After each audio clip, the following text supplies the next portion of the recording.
everybody, my name is Angie. Welcome to my channel. So today I'm going to be showing you how I make bowl cozies. So these are microwaveable. They're made out of all cotton so that you can throw them in the microwave, or you can just microwave your bowl and then put the bowl in there, but it just saves your hands from getting burned on a hot bowl. I also like them on cold items if I have a bowl of ice cream or something like that. And it just keeps your hands from getting too hot or too cold. So I'm going to show you how I make these. So these ones fit a bowl that has a 5-inch base, or up to a 5-inch base or thereabouts. A little bit bigger, a little bit smaller is fine. So that's what we're doing today. So you're going to need your fabric, your 100% cotton batting, scissors, rotary cutter, potentially. You could do without a rotary cutter, a marking tool of some kind. I'm just using a Sharpie, and all cotton thread, or 100% cotton thread. So you want to make sure that everything that you're using is 100% cotton. If you are wanting this to be microwavable, anything that is artificial or synthetic like polyester is not going to be microwavable. It will melt in the microwave and potentially be a fire hazard. So just make sure that everything you're using is microwavable. So if anybody is interested, I do have a pattern where you can download a template for the bowl cozies that I use.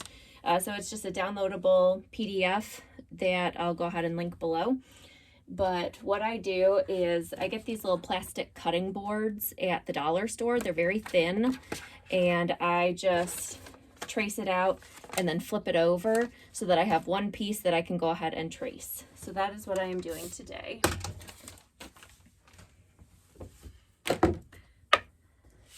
So I'm just going to start out by tracing this out. This way. Just going to get this closer to the edge here so that I'm not wasting too much.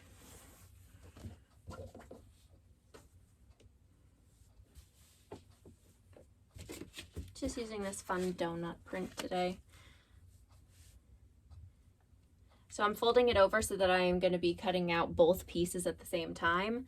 And then we'll just go ahead and trace this out. And I'm using Sharpie because even if this marker does show up, see, that's why I like it. I got some on there and I just wiped it off. It's on my finger now, but at least it's not stuck on this. Forget what I was saying. Oh yeah, the marker is going to be well within the seam allowance, so you're never going to see it, and we'll probably end up trimming it off anyways. So nobody's going to see the fact that you're using a Sharpie for this. Okay, and then you'll just go ahead and cut it out. I'm going to use this for the longer sides.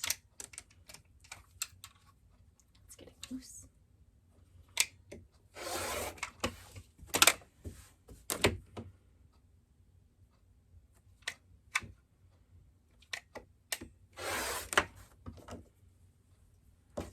We'll save that. I don't know what we'll use it for.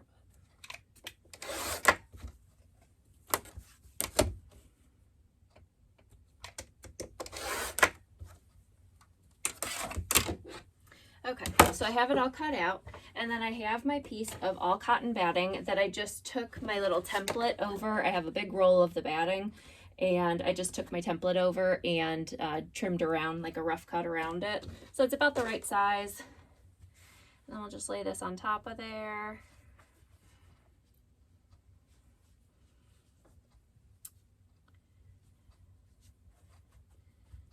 And then trim the batting down to the size that we need.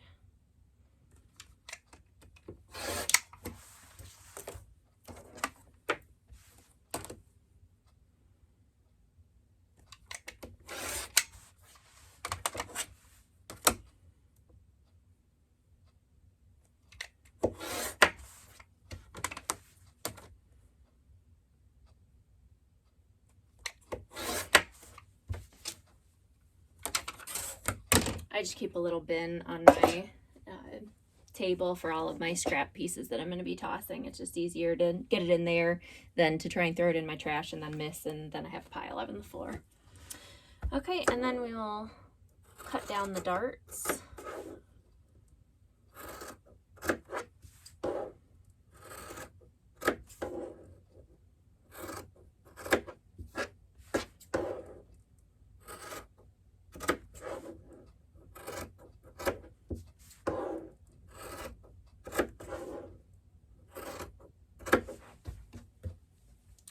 So you have now 2 pieces of batting and 2 pieces of fabric all in that shape.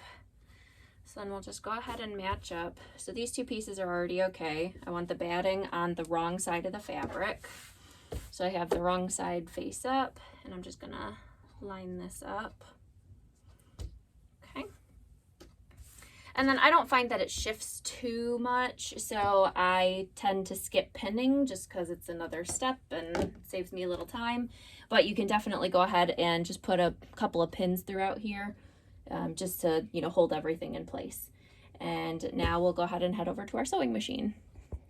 All right, so I have my all cotton thread in here. I'm not using a walking foot, I just have my regular foot on here. But again, you can use a walking foot. Sometimes that can be helpful. I don't find it totally necessary on this project, but some people like using it, so whatever you want to do. And then, so we have our fabric all lined up here, and we're just going to go ahead and sew from the top edge here all the way down to this point, and then this point to this point, and we're going to do that on both pieces. If you like, you can turn it onto the wrong side and draw a line down the center of it to show your stitching line. I just eyeball it. It's just bowl cozies. It doesn't need to be exact. They're just a fun project. So for this, I usually use a stitch length of like a 3 or a 3.5, just because the batting is a little bit thicker. And then I do back stitch. Ooh, that stuff.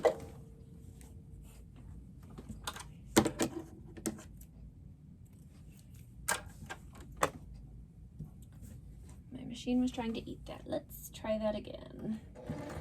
There you go.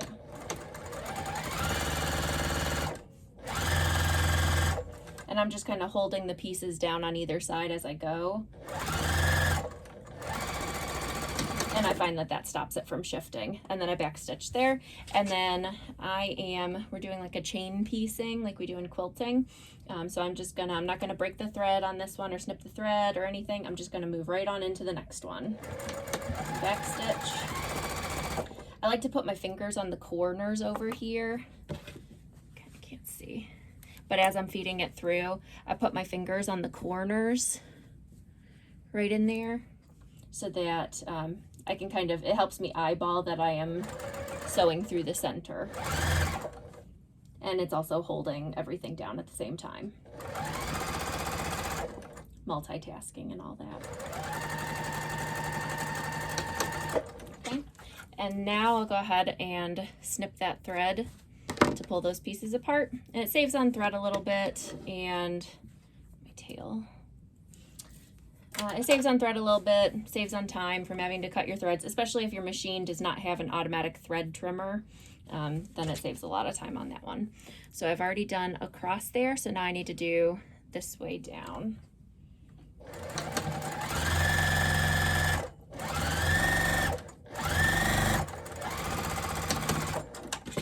Trim the thread on this one.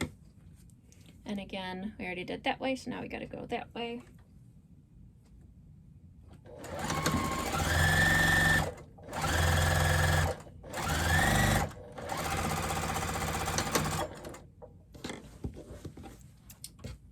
Trim the thread. Okay, so now we have, it's hard to tell, but we got an X sewn from point to point and point to point. Now we're going to go ahead and sew the darts here. So what we're going to do is take the piece here and fold it in half. I like to stick my finger in this part right here to just hold that fabric in place so that it's not puckering forward. So it needs to lay nice and flat. And I fold that and line this seam up right here. And then I'm gonna, again, you can clip it if you want, and I'm gonna go ahead and sew this with a 3/8 inch seam allowance. And I backstitch at the beginning and the end.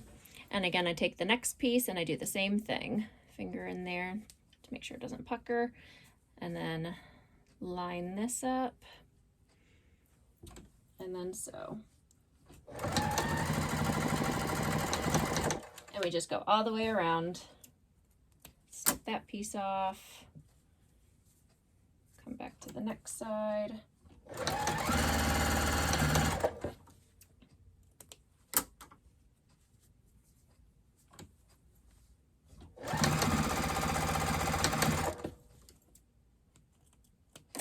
So now I have both of those ends sewed, so I'm going to open it up and fold it the opposite direction. So now I have these two folds on either side there, and I'm going to sew up these sides.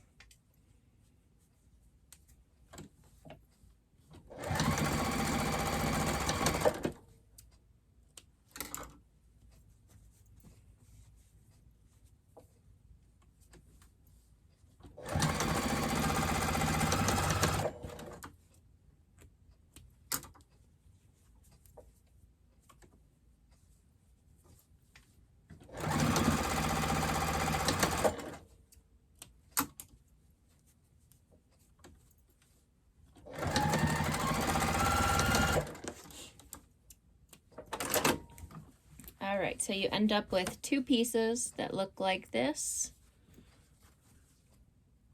So now at this step, I like to go through and just make sure that I caught all of that fabric. So I'm just going to poke out all of those darts and just kind of put a little stress on it and make sure that the fabric isn't poking through anywhere.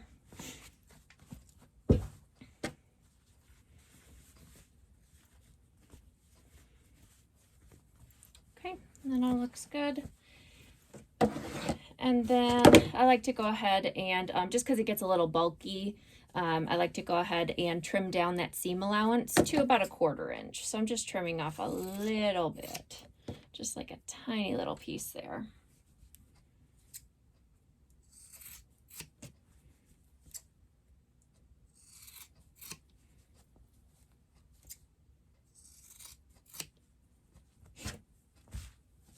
Do that to both pieces. You don't want to trim too close. If you don't leave enough of a seam allowance, then it puts a lot more stress on that seam. So it's more likely to poke through and the fabric starts to fray through. So you just want to leave yourself a little bit there, like 1/8 of an inch or 1/4 inch, something like that. Okay, so I'm going to go ahead and poke one of them out like that and one of them like that. And then we're going to go ahead and just match up the corners and set the one right inside the other. So we're matching up all the corners. Now you can definitely pin this together. It is very helpful. I have made like a gajillion of these, so I am not going to pin.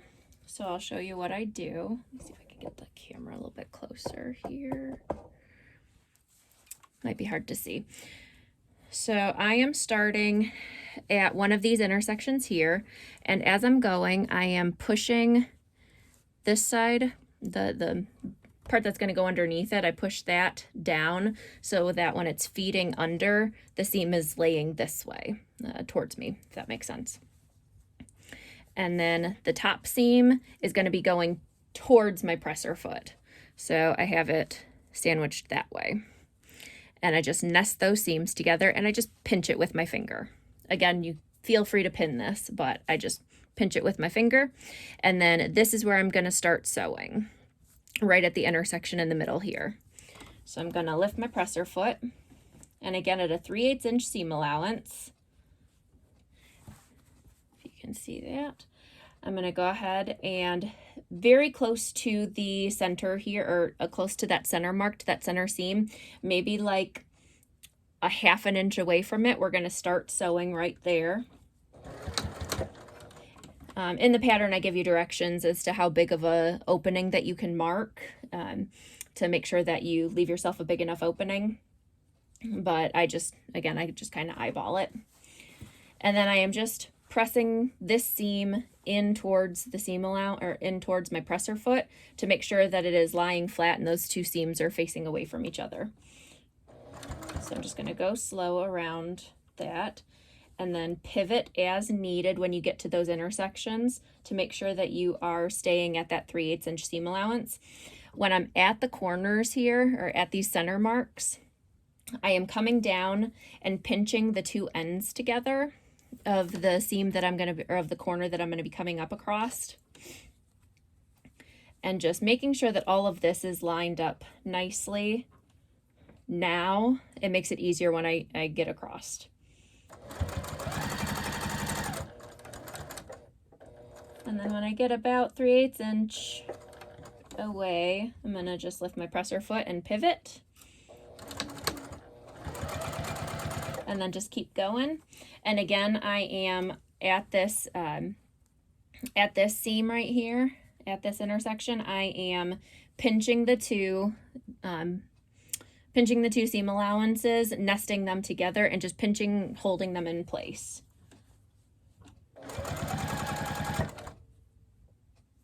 And then this one was kind of getting all wonky on the ends here. So again, I'm just pinching this together to reline it back up again, and making sure that you're staying at that 3/8 inch seam allowance.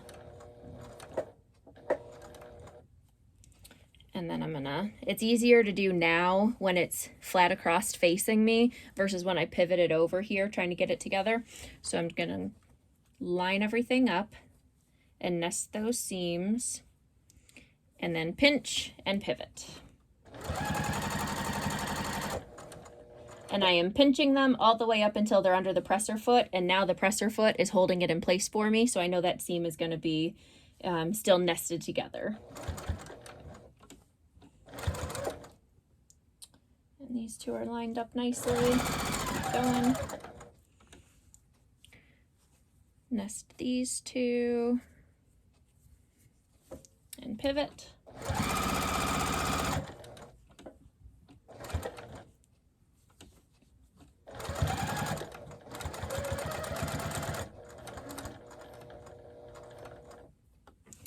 Okay, and now I'm back up on where I started, so the seam is already sewed here. So again, I'm going to pivot, and then I'm only going to sew another like 1/2 inch, and then backstitch. So it leaves about, I don't know, maybe 2 inches or so open.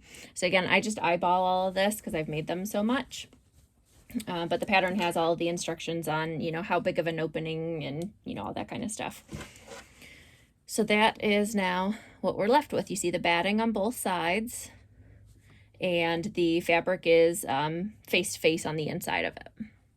Okay, so before we turn it right side out, I like to go through and trim down my seam allowances and snip the corners. It just helps with the top stitching, and you know, it's a small little project, and this batting can get very bulky and kind of hard to sew through. So I don't trim this opening right here where we didn't sew because we're going to turn it through. I'm not trimming anything back in that section so that it gives me something to hold on to and to something to actually top stitch. It just makes it a lot easier.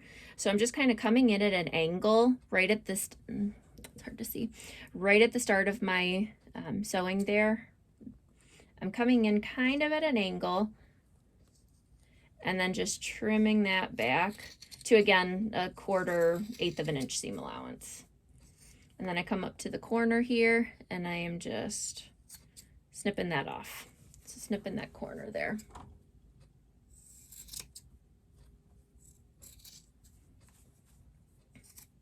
And just go slow all the way around, trimming that down.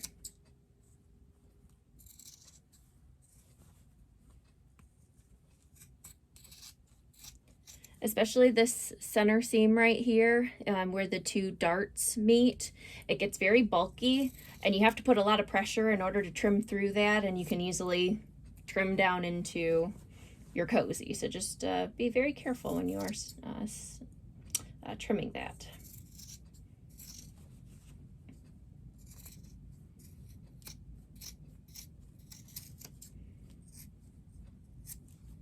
Okay, and I am back at the start again, so I'm just gonna trim. It's very hard to see what I'm doing. I don't know if you can see that, but I'm coming up to it and I'm just angling it up. So you can see the seam allowance there. I did not trim any of that. So that's what we're going for. Okay, and then we can go ahead and turn it through. All right, so we're gonna go ahead and turn it through that opening now then. So you wanna do this very slowly and very carefully because you can't leave too big of an opening, just, you know, the way this is. It's hard to keep big enough opening, and if you pull too hard, you'll pop some of these quilting stitches on here, and it's just a big pain. So what I like to do is stick my finger or stick my thumb into one of the corners closest to the opening, and then I poke that in. I just poke that into the inside of the cozy. And I do that to all of the corners.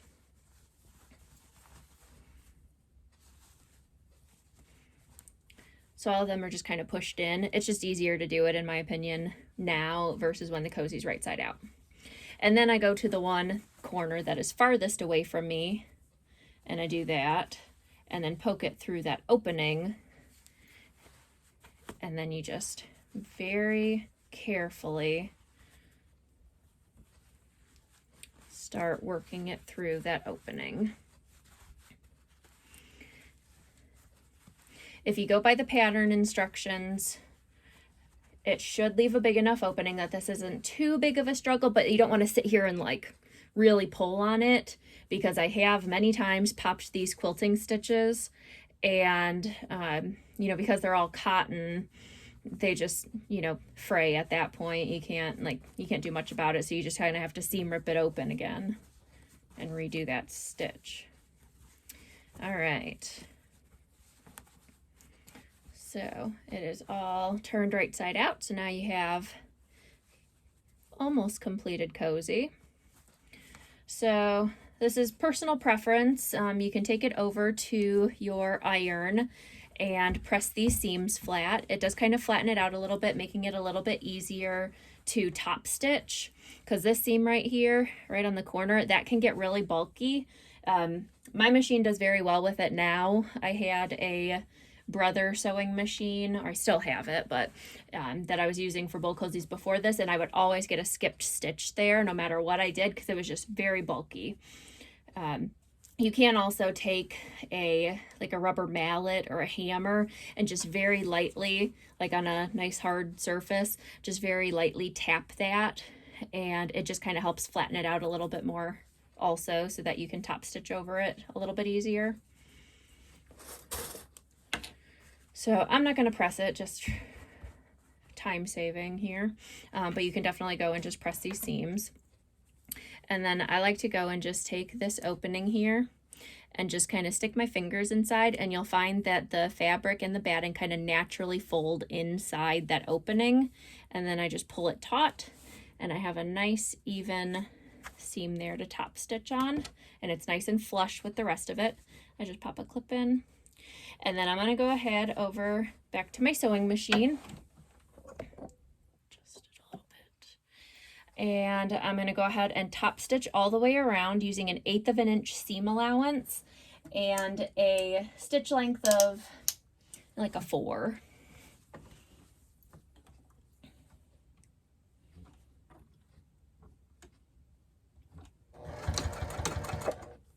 Oh, and you want to make sure that you're using a coordinating thread. In my cotton thread, I don't have one that's super coordinating, so I'm just using white. It's good enough. But you want to try and use a somewhat coordinating thread, because all of these quilting stitches and your top stitching is going to be visible. So I get to the corner, I just pivot this around and then keep on going.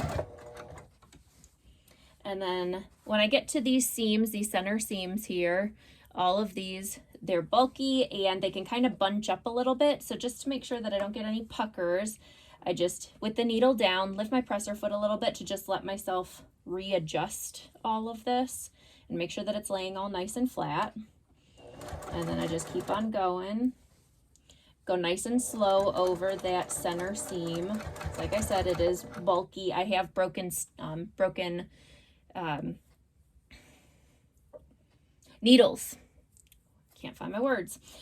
Needles. I have broken many needles doing this because it is just that bulky, and it shifts my needle over and it jams on the presser or on the needle plate, or it just breaks it in general. So just go slow. But that's why we trim back the seam allowances, to help reduce the bulk so it is not so thick when you're top stitching. And again, I'm coming up to that, so I'm lifting my presser foot and just kind of flattening everything out again so it doesn't have those puckers.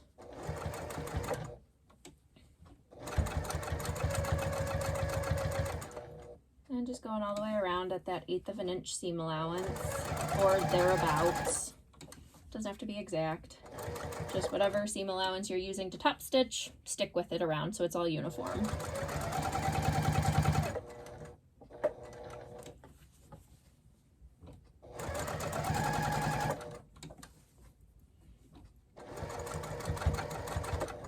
And I'm coming back to my opening, so I'm gonna grab that tail thread from when I first started. Actually, I'm gonna trim it now, just get it out of the way. And then I'm back to my beginning stitches. I back stitch just a little bit, and it cuts my threads for me. And then just snip any lingering threads you have here. Just kind of shape it all out again with your hands. And there we go. Not too bulky. It's, you know, thin enough, but just enough protection so that you're not burning your hands on a hot bowl or freezing your hands on a cold bowl. So that is it. So let me know if you want to see any more of these types of videos or any other types of videos that you want to see. Comment below if you have made bowl cozies before, if you have any other tips for beginners that were helpful for you, and make sure to like and subscribe. All right, thanks, bye.